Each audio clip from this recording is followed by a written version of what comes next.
दोस्तों एक बार फिर स्वागत है आपका हमारे चैनल ओके पॉइंट 247 में। तो सवाल आपके जवाब मेरे, ऐसा हमारा पूरा वीडियो रहने वाला है। आज हम बात करेंगे उत्तर प्रदेश राज्य विद्युत उत्पादन निगम लिमिटेड में टेक्नीशियन का क्या काम होता है ना, या फीटर इलेक्ट्रीशियन का काम क्या होता है। तो इस वीडियो को बनाने के लिए सबसे पहले जो कमेंट्स आए थे वो आया था, सर TG2 की जॉब प्रोफाइल बता दीजिए, टेक्निकल ज्ञानी जी। वर्क टाइमिंग सैलरी के बारे में हम वीडियो बना दिए हैं, प्लीज़ जाकर के सभी लोग वो वीडियो को पहले देख लीजिए। नेक्स्ट कमेंट आया था Ranjeet Shrivas ji, sir please make a video on TG2 job profile.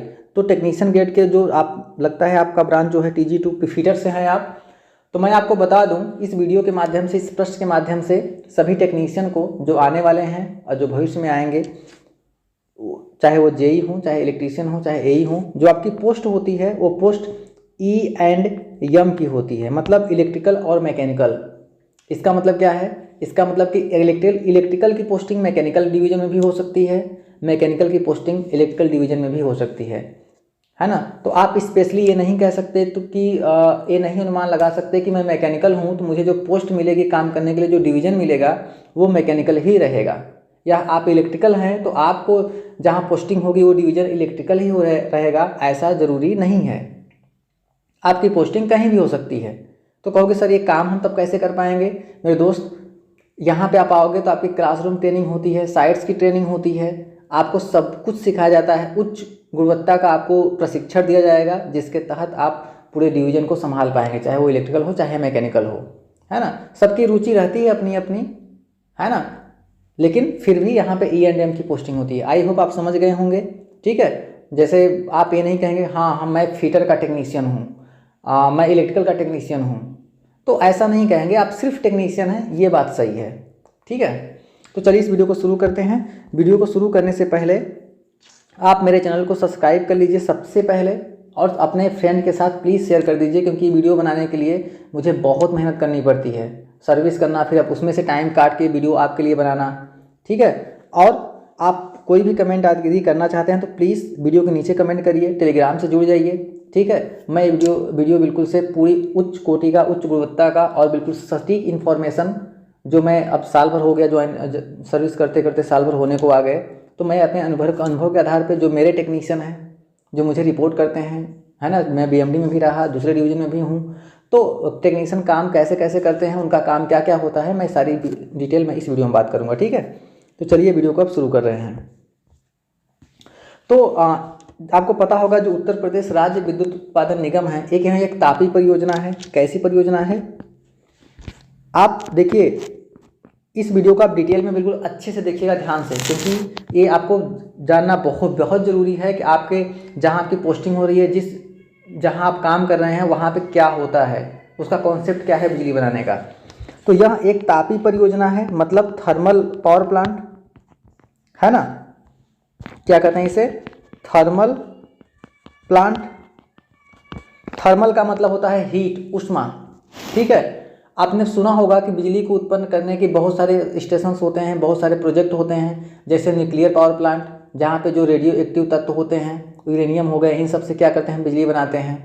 या फिर हाइड्रो पावर प्लांट, जहाँ पे क्या करते हैं, हम नदी में एक डैम बनाते हैं, डैम में पानी रोक करके काफ़ी ऊंचाई से हम पानी को नीचे लेके आते हैं और टरबाइन की ब्लेड को टकराते हैं, टरबाइन घूमता है, टरबाइन से हमारा शाफ्ट जुड़ा होता है, शाफ्ट से हमारा जनरेटर जुड़ा होता है। जब जनरेटर घूमने लगता है तो चुंबकीय फ्लक्स को काटने के दौरान हमारा बिजली बनना शुरू हो जाता है। तरीका ये भी होता है। एक आपने और सुना होगा बिजली बनाने का प्रिंसिपल की, जहाँ पे पहाड़ी इलाकों में जहाँ पे एनर्जी, जो हवा होती है वो बिल्कुल समान दर से बिल्कुल बह रही होती है, काफ़ी तेज़ी, तो वहाँ पे हम बड़े बड़े क्या करते हैं, पवन चक्की लगा देते हैं। जब वो चक्की घूमता है तो उस चक्की के शाफ्ट से हम जनरेटर को क्या करते हैं, जनरेटर के शाफ्ट को कनेक्ट कर देते हैं। जब वो जनरेटर का शाफ्ट घूमता है तो चुंबकीय फ्लक्स करता है, तो फिर से जनरेटर क्या करता है, इलेक्ट्रिक जनरेट करना शुरू कर देता है। या फिर और भी तरीके होते हैं, जैसे सोलर पैनल से हम एनर्जी जनरेट करते हैं, ठीक। तो बहुत सारी योजनाएं होती हैं। तो आपको मैं सीधा सीधा कहूँ कि किसी भी राष्ट्र को, किसी भी देश को आगे लेके जाने की जो इलेक्ट्रिक होती है, जो ऊर्जा होता है, एक अहम भूमिका निभाता है। आपको अपने ऊपर गर्व करना चाहिए कि आप एक ऊर्जा विभाग के अंतर्गत आ रहे हैं, और आपका स्किल, आपका ज्ञान, आपका कौशल पूरे प्रदेश को रोशन करेगा, पूरे देश को रोशन करेगा। ठीक है, तो आप ऐसे सर्विस में आप आ रहे हैं। ठीक है, तो यहाँ पे क्या करना होता है कि सबसे पहले बिजली बनाने के लिए हम क्या करते हैं, बिल्कुल एक कॉन्सेप्ट आपने सीखा होगा कि कुकर में आप जब पानी गर्म करते हैं तो पानी जब गर्म कर रहे होते हैं तो जब वो भाप बनता है, नीचे से आपने आग दिया, एनर्जी दिया, फ्यूल दिया, जब वो भाप बनता है तो भाप जब इतना प्रेशर क्रिटिकल हो जाता है उसका, तो वो कुकर की दीवार को स्ट्राइक करता है, या वो कुकर नहीं है यदि आप ढक्कन से ढके हुए हैं पतीले को, तो बिल्कुल स्ट्राइक करता है, आपका जो पतीला होता है ऊपर से बिल्कुल हिलने लगता है, मतलब उसके अंदर एनर्जी प्रेशराइज हो जाती है। ठीक इसी तरह से क्या होगा कि यहाँ पर भी हम क्या करेंगे कि जो रॉ मटेरियल होगा वो होगा हमारे पास कोयला, है ना। प्रिंसिपल समझिए, फिर बताऊंगा आपको काम क्या इसमें करना है। जो कोयला को लेंगे आप, है ना, आपको पता होगा कोयला को लेंगे, कोयला को क्या करेंगे, कोयला को पीसेंगे, पीस के पाउडर फॉर्म में कर देंगे। क्यों? क्योंकि जब पाउडर फॉर्म में हो जाएगा तो उसकी जो कैलोरीफिक वैल्यू है, जो ऊष्मीय मान है, वो काफ़ी बढ़ जाता है, कोयला अच्छे से जलता है। करेक्ट। जो कहाँ पीसेंगे? मिल में पीसेंगे। मिल में पीसने के बाद जब पाउडर फॉर्म में हो जाएगा तो एक बॉयलर होता है, बॉयल मतलब समझे, बॉयलर मतलब गर्म करना। आप कहते हैं ना 2 ठो बॉयल अंडा दे दो, तो बॉयलर, तो हम क्या करते हैं बॉयलर में, क्या करते हैं बॉयलर में ट्यूब लगी होती हैं, ट्यूब में भरा होता है पानी। ट्यूब में क्या भरा होता है मेरे दोस्त? पानी भरा होता है। अब उस पानी को हमें गर्म करने की ज़रूरत है, तो गर्म करते हैं, कैसे गर्म करेंगे? जब ईंधन पाएंगे तब ना। तो हम क्या करेंगे, जो आपने कोयले को बुरादे एकदम पीस रखा है, फाइन पार्टिकल में कर दिया है, बिल्कुल गर्दे पाउडर फॉर्म में कर दिया है, उसको हम क्या करेंगे, फर्नेस में, भट्ठी में छिड़काव करेंगे। जब भट्ठी में छिड़काव करेंगे तो वहाँ पे लगेगी आग। जब वो आग जब जाएगी तो जो हमारी जो ट्यूब होंगी बॉयलर की, उस ट्यूब में भरा होगा पानी को बिल्कुल गर्म करेंगी। गर्म करने के बाद में बिल्कुल स्टीम बना देंगी, और इस स्टीम को हम क्या करेंगे, उस स्टीम को हम नोजल के तहत टरबाइन की ब्लेड, टरबाइन जानते हैं, एक मतलब पहिए की तरह रहता है। ठीक है, सिंपल। आप बहुत लोग जो टेक्नीशियन होंगे उस डिप्लोमा भी कर लिए होंगे, बीटेक भी कर लिए होंगे, टरबाइन आपने देखा होगा। तो पहिए पे बिल्कुल एक शाफ्ट बिल्कुल फिट होता है, माउंटेड रहता है। उस पर जब हम स्टीम को, जिसमें हाई प्रेशर 130 बार, कल्पना करिए कि 130 बार प्रेशर कितना होता है, 130 बार प्रेशर, 535 टेम्परेचर, इतना टेम्परेचर करने के बाद जब उस टरबाइन की ब्लेड पे जब टकराते हैं, टरबाइन हमारी बहुत तेज़ी से घूमने लगती है, 3000 आरपीएम पे घूमना शुरू कर देती है। जब इतना आरपीएम घूमने लगती हैं तो उस घूमने के साथ साथ उस टरबाइन की सॉफ्ट को हम जनरेटर की सॉफ्ट से कनेक्ट कर देते हैं, और जब जनरेटर की जो सॉफ्ट है वो जब घूमने लगती है तो चुंबकीय फ्लक्स को जनरेट होने लगता है, ईएमएफ, इलेक्ट्रोमैग्नेटिक फोर्स, और इसके तहत हमारा बिजली का बनना शुरू हो जाता है ना। और वहाँ से हम क्या करते हैं, एक स्विच यार्ड होता है, स्विच यार्ड के तहत हम लोग बिल्कुल पूरे प्रदेश भर में बिजली को भेज देते हैं। ये बिल्कुल कॉन्सेप्ट होता है। ठीक, तो मैं बात करता हूँ अब यहाँ पे आपको क्या काम करना है। आपको पता होगा कि जैसे हमारे पास ये मोटर लगा हुआ है, जब हमारे पास यदि मोटर लगा हुआ है, जैसे मोटर है, तो इस मोटर का रख रखाव है ना, टाइम टू टाइम, 1-1 घंटे 2-2 घंटे पे इसका निरीक्षण करना, इसकी जांच करना, ये काम किसका होता है? ये काम टेक्नीशियन का होता है। ये मोटर चल रहा है, इसका साउंड कैसा है, कभी कहीं ए नॉर्मल साउंड तो नहीं आ रहा है, क्योंकि कोई भी मोटर है तो इसकी लिमिट होती है। आप खुद ही पहचान जाते होंगे कि हाँ ये जैसे आप बाइक पे बैठते हैं, आप पहचान जाते हैं हाँ ये बाइक ख़राब है, अच्छा है, इसका इंजन ख़राब है, इसका इंजन बढ़िया है, इसमें तेल की ज़रूरत है, इसमें ग्रीस की ज़रूरत है, इसमें मोबिल की ज़रूरत है, इसमें ऑयल की ज़रूरत है। ठीक इस तरह से यही काम यहाँ पे बड़े पैमाने पे करना है, काफ़ी व्यापक स्तर पे करना है। बड़ी बड़ी मोटर होंगी, जितने बड़े आपका जिस घर में रहे उतने बड़े बड़े मोटर लगे होंगे यहाँ पे, उतने मोटर का आपको प्रेशर देखना होगा, उतने मोटर का टेम्परेचर देखना होगा, है ना। उसकी प्रॉपर ऑब्जर्वेशन करना पड़ेगा। वहाँ पे जाने के बाद आपको देखना पड़ेगा कहीं इसमें क्या फॉल्ट हो सकता है ना। चलती अवस्था में आप अनुमान लगाने की कोशिश करेंगे कि हाँ एक सामान्य अवस्था में इसको ऐसे चलना चाहिए, लेकिन ये ऐसे चल रहा है, इसका टेम्परेचर हाई हो रहा है, इसके बीयरिंग का टेम्परेचर हाई हो रहा है। इसका मतलब ये है कि इसमें जो कूलिंग है, कूलिंग के लिए जो ऑयल यूज करते हैं, तेल यूज करते हैं, वो नहीं डाला के कम हो रहा है। उस लेवल को आप फुलफिल करेंगे, आप रिपोर्ट करेंगे अपने सीनियर को, जेई को रिपोर्ट करेंगे, सर यहाँ पे तेल कम हो रहा है, इसमें तेल डलवा दीजिए। तो वहाँ से तुरंत आपको रिपोर्ट करेंगे, ठीक है मैं भेज रहा हूँ, आप देख लीजिएगा, डालने के लिए पहुँच रहा है वर्कर। तो ये काम आपका होता है। साथ ही साथ में जैसे ही आप आए, जितने भी वहाँ पे मोटर लगे होंगे, जितने वाल्व लगे होंगे, उन सब का रख रखाव उन सब का जो मेंटेनेंस होता है, मेंटेनेंस और निरीक्षण, इन ये सब कौन करता है? वो एक टेक्नीशियन ही करता है। और टेक्नीशियन अपने जेई के थ्रू जो ऑर्डर लेता है उस ऑर्डर को रिसीव करता है और उस तरह से वो काम करता है। उसके बाद भी उसकी जो कुछ नैतिक जिम्मेदारियाँ होती हैं, जैसे वो डिवीज़न में आया, जैसे ही उसने अपना जॉब में आया, टाइम टू टाइम जॉब होती है, मैंने 8-8 घंटे का शिफ्ट चलता है, मैंने बताया था इसके बारे में। तो जब आएगा तो उनका एक लॉग बुक होता है। लॉग बुक में क्या करना पड़ता है कि लॉग बुक में जब लॉग बुक में उनको सारी डिटेल क्या करनी पड़ती है, फिल करनी होती है। एक लॉग बुक हो जाएगा, लॉग बुक में जितने उनको देखना होता है सबको डिवीजन बांट दिया जाता है। जैसे मान लो कोई जैसे टेक्निकल ज्ञानी जी हैं, इनको डिवीजन दे दिया गया कि आप बिल्कुल मिल को देखोगे।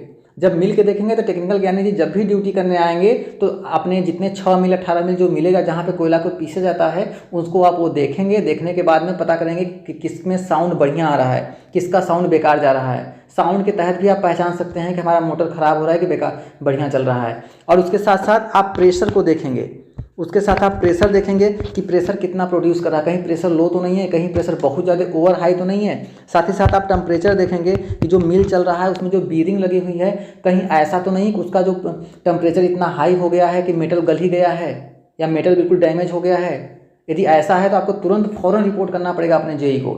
यदि नहीं करते हैं तो आपकी जवाबदेही बनती है कि आपको जहाँ पोस्टिंग हुई है आपने समय रहते ऐसा निर्णय, ऐसा डिसीजन आपने हमें रिपोर्ट क्यों नहीं किया।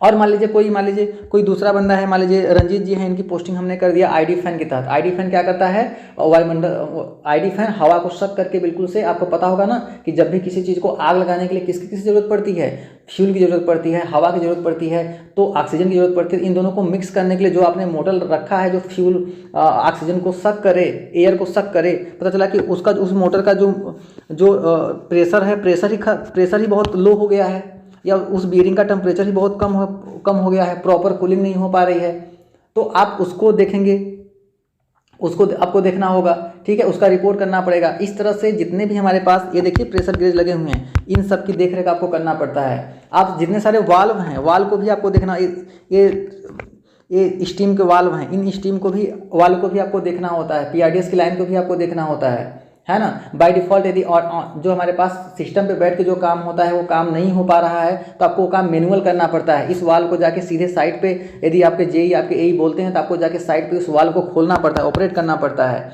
3% 4% जितना खोलना होता है एई आपको बताएंगे। आप फ़ोन पे बिल्कुल लगे रहेंगे, आपसे पूछा जाएगा हाँ इतने % और खोल दीजिए। इस तरह से आप उनके ऑर्डर के तहत अपना काम करेंगे, ठीक है। तो एक टेक्नीशियन का काम देखा जाए तो बहुत ही जिम्मेदारी से भरा हुआ, बिल्कुल अच्छा जॉब होता है जिसके और टेक्नीशियन एक ऐसा होता है जो कि पूरे साइट्स पे बिल्कुल हर समय एक्टिव रहता है। कोई भी फॉल्ट आता है, इतनी सी प्रॉब्लम आती है तो भी टेक्नीशियन ही रिपोर्ट करता है कि सर यहाँ पे ऐसी बात आ रही है, ठीक है।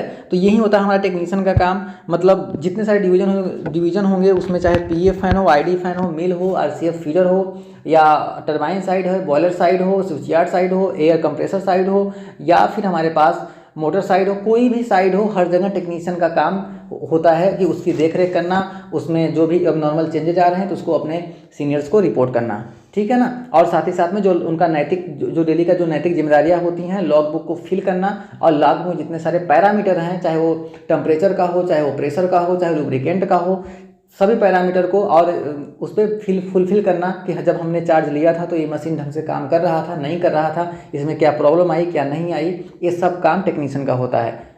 आई होप दोस्त आपको वीडियो पसंद आया होगा। पसंद आया होगा तो प्लीज़ वीडियो को सब्सक्राइब कर दीजिए और उन सभी लोगों को शेयर कर दीजिए जो कि इसको ये मैसेज लेना चाहते हैं, सूचना लेना चाहते हैं वो, ठीक है। तब तक के लिए take care, bye bye, thank you.